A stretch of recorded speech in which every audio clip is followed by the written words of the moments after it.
Hi again guys, and welcome to another Special Projects custom build, and this particular custom is for a vehicle which could have easily been made, but wasn't, and that's kind of a shame. This is a car which some people like, some people don't really care about, the Alfa Romeo Brera. Personally, I quite like the car. It's a pretty useful Alfa Romeo on Gran Turismo. The all-wheel drive helps a lot, it's really quick off the line, and actually makes a pretty decent rally car as well. But for the sake of this build, we're producing a what could have been vehicle, a Brera GTA. Now, Alfa Romeo doesn't really make GTA models anymore. They've got the 8C and the 4C and the Giulia, I believe, coming out soon with a lot of power, but they don't really do those iconic GTA cars, and that's kind of a shame. Because some of the Alfa GTAs of the early 2000s, I personally think are really cool cars. The 156 GTA is a great little sports sedan, and my personal favourite GTA model is the 147, which we will be discussing this weekend. Now, this particular car is already pretty quick. In fact, it has specs which are similar to an existing GTA, so what we've done is we've modernised the idea of a GTA. So we're not just running 240, 260 horsepower, we are addressing it according to what the car's already got to work with. So you're looking at something which could possibly rival something like an EcoBoost Mustang or a Porsche Cayman, more that kind of thing. Maybe a little more expensive than GTAs used to be, but appropriate to the model. Now, as far as the visuals on this car, I've gone for the optional carbon fibre skirt kit, which is pretty good looking, I think, on the car. It's front, rear and side skirt kit. As far as the rims, I've gone for inch up one size, and then the particular rims that I've opted for are BBS REMGs. Very popular choice of rim. And as far as the colour itself, well, obviously it's a custom, so you can go for whatever colour you want. I wanted a strong, almost Ferrari-esque kind of red, so I opted for Tornado Rot, which comes from Mercedes. A number of Mercedes models. It's a fantastic looking red, and as far as the rims, I left those the stock kind of metallic greyish kind of colour, a slightly carbon fibre tinge to them. So that's it for the visuals. It's pretty simple. I didn't opt for a rear wing, there is no flat floor, etc. So it's quite simple. Go for whatever colour you want, of course, and you could change the rims up as well if you wanted to. So we'll go over next to the mechanical side of things, as we always do, and then of course take it out to a racetrack to see just what it can do. Now, as far as the overall spec on this model, it's basically all pie-in-the-sky stuff, so it's very much down to personal preference. If you see an interpretation of this car as different to the way I've done it, then that's fine. It's not a replica, so you can go for whatever numbers you want. You could take it up to 600 horsepower if you wanted to, but I wanted to keep it fairly realistic, obviously improving the car, but also giving it numbers that could feel like they would actually happen on a potential GTA model. Now, as you can see, for its power, and the torque figure in particular, the PP is pretty good, it's quite low. And the main reason why it's lower is, of course, due to that weight. Now, if you're not familiar with the Brera, you're probably thinking that I've added weight to this car, but that's actually not the case. It's just a really heavy vehicle to begin with, and that's kind of an issue, because how do you keep that realistic? Lowering the weight, but not necessarily by a ridiculous amount.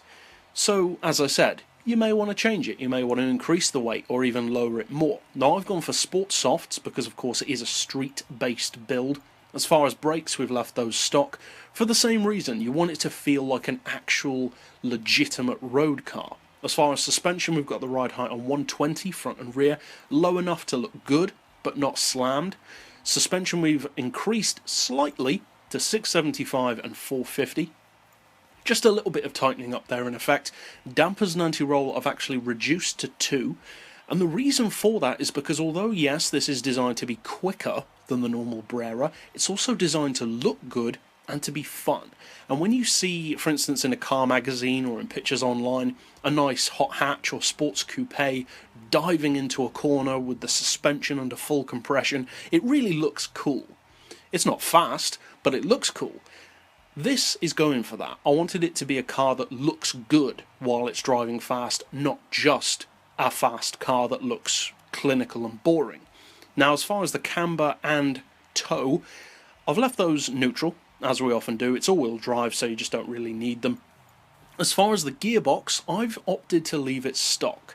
And the reason for that is because of how smooth the gearing is on stock gearboxes.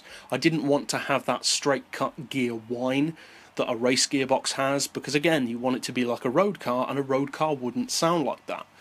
So again, you could change it if you want to, but it's not really a performance build in a straight line anyway, so is it really that important? Well, you decide. As far as the diff, I've gone for the lowest initial torque, highest acceleration and braking, and that's primarily to loosen up the steering, make it a bit more playful, and also in line with that philosophy, I've gone for a 20-80 torque split, which again makes it a little bit looser. It's got a lot of grip, but not too much. Like with the brakes, I've left the prop shaft, clutch and flywheels standard.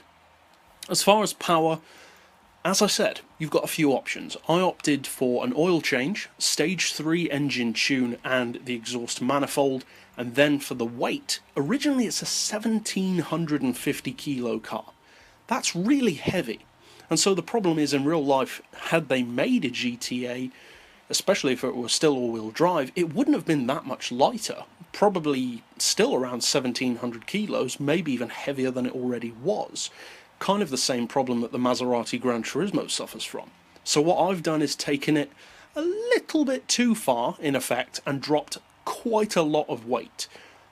But I don't really care, because I want the car to be good to drive. And so we haven't got ridiculously lightweight, it's certainly no Lamborghini Superleggera, but I've lowered it, as you can see, to 1595. And to do that, I've gone for a stage 1 weight loss package with 38 kilos of ballast, which I've put all the way to the rear to also improve that weight distribution. So that's it overall for the build, and there's certainly a ton of room for personal variation. But now let's finally take it out to a track, of course, to see if it's fun.